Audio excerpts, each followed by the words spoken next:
Bonjour à tous, les marchés financiers sont un peu plus heurtés en ce moment.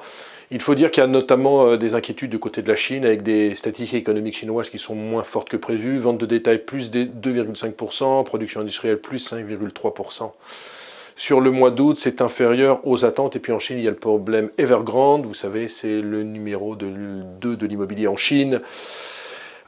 Des intérêts dus sur la dette au 20 septembre, une dette de 260 milliards, beaucoup d'inquiétudes sur une possible cessation de paiement. On n'en est pas là, il y aura peut-être une restructuration de la dette, mais disons que l'action Evergrande a perdu 81% en l'espace d'un an à la bourse, et donc il y a des inquiétudes. Donc il y a des inquiétudes chinoises, il y a des inquiétudes aux États-Unis sur l'inflation, même si le dernier chiffre de l'inflation a été plutôt bon. On avait eu 5,4% en juillet sur ce qu'on appelle le CPI, c'est-à-dire l'indice des prix à la consommation. En août, on a eu simplement 5,3%. Il semble que le pic de l'inflation soit derrière nous, aussi bien dans l'énergie que dans les voitures d'occasion qui avaient fortement monté. Le prix des voitures d'occasion avait fortement monté en raison d'une pénurie de semi-conducteurs. Les gens n'achetaient pas des voitures neuves, mais des voitures d'occasion. Il semblerait que ça se calme sur les véhicules d'occasion. Et puis, il faut savoir que les 300 $ d'allocation chômage dont je parlais la semaine dernière ne sont plus distribués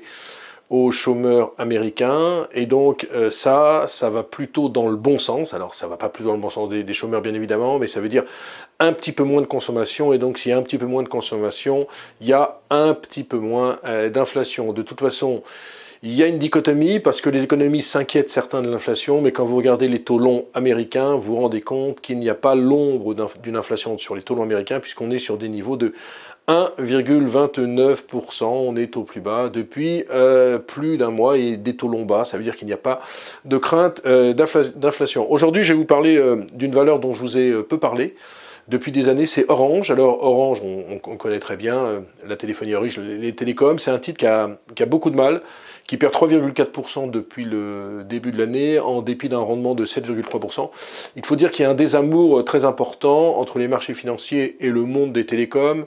Vous avez vu qu'il y a eu les sorties de bourse d'Iliad ou encore d'Altis. Alors pourquoi? Il faut bien comprendre que d'un point de vue conjoncturel, dans les années 2000, quand le PIB augmentait de 2%, les télécoms voyaient leur activité augmenter de 5%. Et maintenant, c'est l'inverse, c'est à peu près 2 points de moins du côté des télécoms. La problématique des télécoms, c'est qu'il faut dépenser beaucoup dans la 5G, donc il y a beaucoup d'investissements. Maintenant, il y a une concurrence qui est féroce entre tous les opérateurs, et donc vous avez paradoxalement beaucoup d'investissements et des chiffres d'affaires qui ont tendance à stagner. Si on prend le cas par exemple d'Orange, au premier semestre, on a eu un chiffre d'affaires simplement en progression de 1,5% avec un EBITDA en baisse de 0,1%. Ce qui veut dire que vous êtes sur un marché, certes, où il y a de la demande, certes, où il y a la 5G qui va arriver, mais il y a une telle concurrence qu'il y a des pressions sur les marges et un peu un effet déflationniste. Alors, l'effet dividende ne suffit pas, c'est-à-dire que Orange, même avec un dividende de 7%, de plus de 7%, ne progresse pas, puisque je le disais, la valeur perd plus de 3% depuis le début de l'année, et on risque d'être dans une tendance lourde, c'est-à-dire avec une valeur qui offre un énorme rendement, mais en manque de catalyseur pour qu'elle progresse fortement en bourse. En plus, dans le cas d'Orange, ce qu'il faut savoir, c'est que je ne vois pas du tout un fonds de private equity américain, par exemple, ou un fonds anglo-saxon acheter Orange. Il y aurait un tel problème en termes d'emploi, en termes de destruction d'emploi, que vous pouvez être sûr que le ministre de l'économie, Bruno Le Maire, agirait de la sorte, c'est-à-dire interdirait une telle opération. Il l'a quasiment interdit dans l'opération Couche-Tard sur Carrefour. Vous vous rappelez que le groupe canadien Couche-Tard voulait jeter son dévolu sur Carrefour. Bruno Le Maire a opposé une fin de non-recevoir. Dans le cas d'Orange, ce serait la même chose. Donc vous n'avez pas le catalyseur Orange pour l'OPA, un retrait de cote de la part d'Orange.